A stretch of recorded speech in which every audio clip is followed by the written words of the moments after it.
ಪ್ರಶ್ನೆ 1. ಆಂಟಿಯರು ಹುಡುಗರ ಮಿಷಿನ್ ಅನ್ನು ಹೇಗೆ ಹಿಸುಕುತ್ತಾರೆ?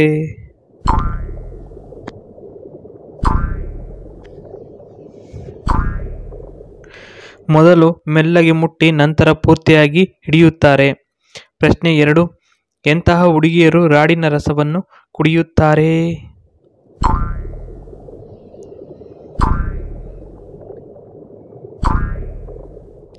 ನಾಚಿಕೆಯಿಲ್ಲದ ಬರ್ಗೆಟ್ಟಿರುವ ಡಗಾರ್ಗಳು. ಪ್ರಶ್ನೆ 3. ತಿಕ್ಕ ದಪ್ಪ ಇರುವ ಆಂಟಿಯರ ತಿಕ್ಕಕ್ಕೆ ಹೊಡೆದ್ರೆ ಏನಾಗುತ್ತೆ?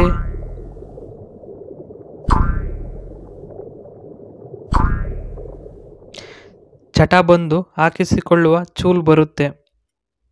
ಪ್ರಶ್ನೆ 4. ಯಾರ ಕೆಳಗಡೆ ದಟ್ಟವಾಗಿ ಜಾಸ್ತಿ ಸ್ಯಾಟ ಬೆಳೆಯುತ್ತದೆ?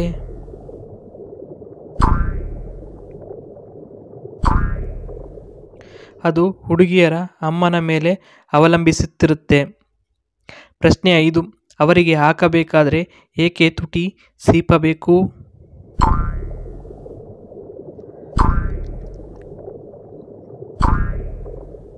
ತುಟಿ ಸೀಪುತ್ತಿದ್ದಾಗ ಅವರ ಗಮನ ಅದರ ಕಡೆಗೆ ಇರುತ್ತೆ, ಆಗ ಸರಿಯಾಗಿ ಹಾಕಬಹುದು.